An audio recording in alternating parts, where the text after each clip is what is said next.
第二架敌机在瞄准镜里炸成碎片的瞬间，紧绷撕裂了通讯频道。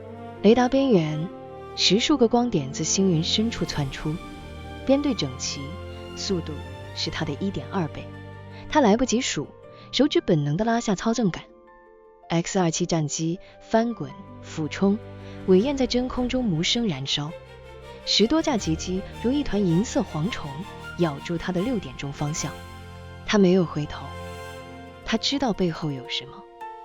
湖面升起浓雾，他坐在岸边，手里握着钓竿，钓线垂进湖水，静止不动。他这样做了很久，久到肩膀积了一层露水，久到湖对岸的炊烟升了又散，散了又升。没有人认得出他。他没有穿绣着星云的战斗服，额头没有战术扫描器。他穿着一件起毛球的旧毛衣，袖口有咖啡渍。湖边的木屋很小，小到转身会撞到书架，书架上没有战略手册，只有诗集，聂鲁达、辛波斯卡，还有一本封面被猫抓破的湖滨散记。书页中夹着几张泛黄的草图，流线型的战机。他曾经是联邦最伟大的太空战斗英雄，代号弦月，驾驶 X-27战机在土星轨道上以1敌12击溃入侵的昆图族舰队。凯旋那天，人类在纽约、东京、月球和火星港口的巨型荧幕播放他的脸。他对着镜头只说一句话：我想去湖边。没有人当真。10年后，他隐居在这座没有名字的湖边，没有记者找他，他也不去找任何人。昆图族已经退到猎户座外围，联邦宣布战争结束了，但他知道心里有一场更安静的战役。他厌倦了闪躲，厌倦了锁定敌机时指尖的冰冷，厌倦了每次击落敌机后荧幕上那团炸开的火光，总让他想起小时候打翻的南瓜汤，橙黄粘稠，然后慢慢凝成一块擦不掉的污渍。他放下钓竿，走进木屋，柴火刚熄，雨景还红着。他在摇椅上坐下，闭眼，梦还是同一股，总是那孩子小安，住在被山包围的小镇。镇上有间漫画店，门口挂着褪色的招牌科幻王国。小安每天放学后蹲在漫画店角落，翻看封面都快磨破的宇宙战舰与超时空英雄。小安特别迷的漫画角色弦月骑士，驾驶银色战机，单枪匹马闯入黑洞救回被囚的公主。小安不只是看漫画，小安的书包里藏着一本自己写的诗集，用活页指定的，封面画了一只歪歪扭扭的蝴蝶。小安写了1年，写幻想，写云，写一个人在岸边等于上钩的午后。小安把诗集寄给报社副刊与7家出版社，全部退稿。最后一封退稿信上写着，建议作者先累积生活经验。小安把信折成纸飞机，从阳台丢出去，纸飞机飞了2层楼，坠进水沟。小安不甘心，用存了半年的零用钱买了一张往北的火车票，去一座听说很安静的梦湖。小安想学梭罗，在湖边盖一间木屋，自己砍柴、钓鱼、写诗。小安到了湖边，发现木屋早就有人住了，一对退休夫妻养了1只猫，5只狗。小安在湖边搭帐篷，睡了2晚，被蚊子咬了100多个包。第3天一早搭火车回家。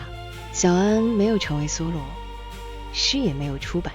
后来小安长大了，不知道为什么不再写诗，开始幻想自己坐在驾驶舱里，在星星之间翻滚。小安在笔记里画满各种战机草图，在旁边写着，长大后我要当太空战机飞行员。他当上了。小安成了弦月，然后回到湖边。此刻坐在摇椅上的他就是长大退休的小安。他终于住进了湖边的木屋，用战斗英雄的退休金买的。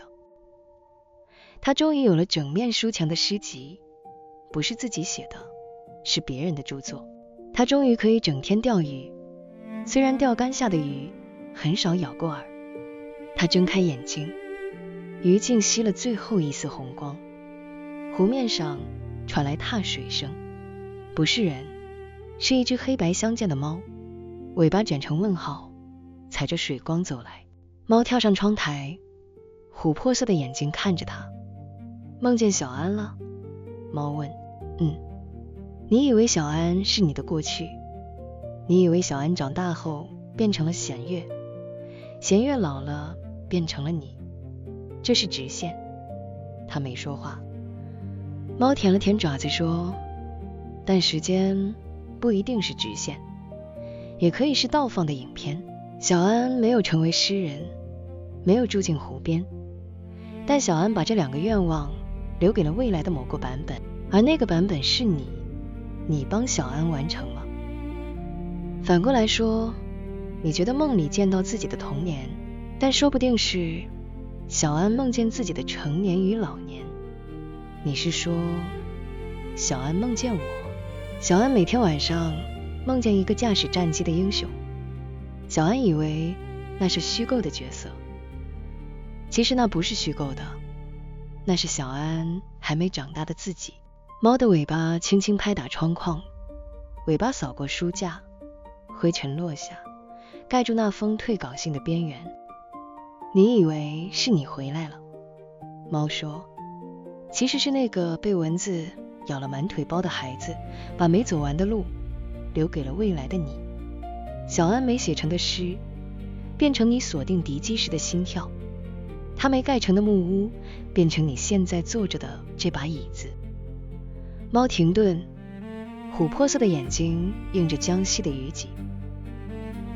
时间不是往前跑，是有人把愿望折好，塞进抽屉，等另一个版本的你有办法的时候再打开。他沉默了一会儿，问说，你为什么知道小安做什么梦？猫跳下窗台，走进屋内。猫用爪子拨开书架最下层的一本旧书，那本小安亲手订的诗集，不知何时被收在这里。书页间夹着一根黑白相间的猫毛，因为那时候我就在湖边。猫说，小安搭帐篷的那2晚，我蹲在一旁看。他睡着后，我做了一件猫通常懒得做的事，我走进了他的梦。你走进去了。猫本来就能走进人的梦，只是大部分猫嫌麻烦，懒得这么做。猫的嘴角似乎微微上扬。我在小安的梦里看见一个驾驶银色战机的英雄，戴着头盔，看不见脸。我知道那是谁，那是小安为自己准备的还没成型的盔甲。他弯下腰，抽出那本旧诗集，翻到最后一页。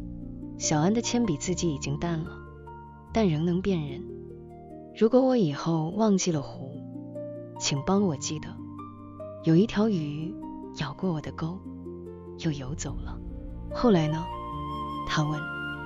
后来，小安长大了，不再写诗，也不再来湖边，但我没有离开。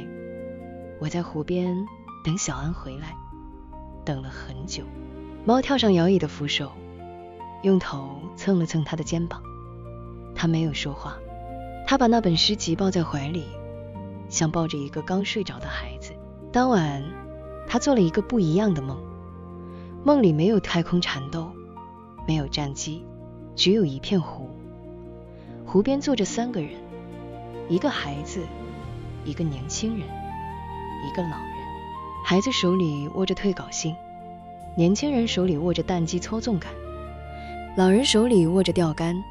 他们都没有说话，只是静静看着水面。水面上浮着一张纸，纸上写着，建议作者先累积生活经验。孩子伸手去捞，捞不到；年轻人伸手去捞，也捞不到。老人把钓竿伸过去，钩子勾住纸，轻轻拉回岸边。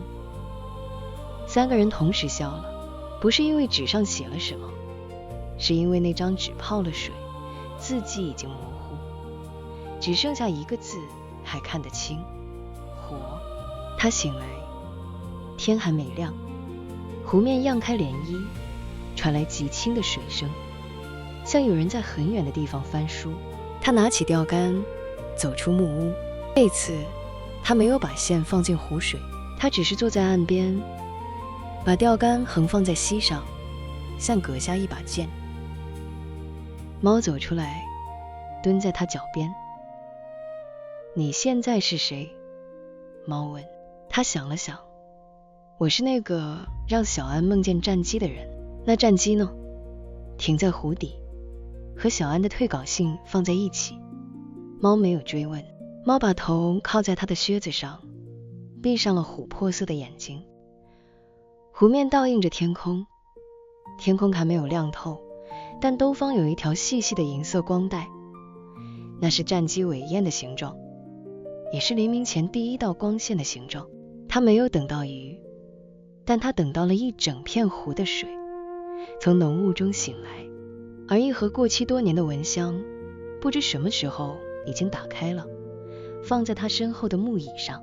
没有人点燃它，但空气中有一缕极淡的燃烧过的香气。猫伸开一只眼睛，小声说，那是我点燃的，用尾巴。猫尾巴不会点火，会，只是大部分猫懒得这么做。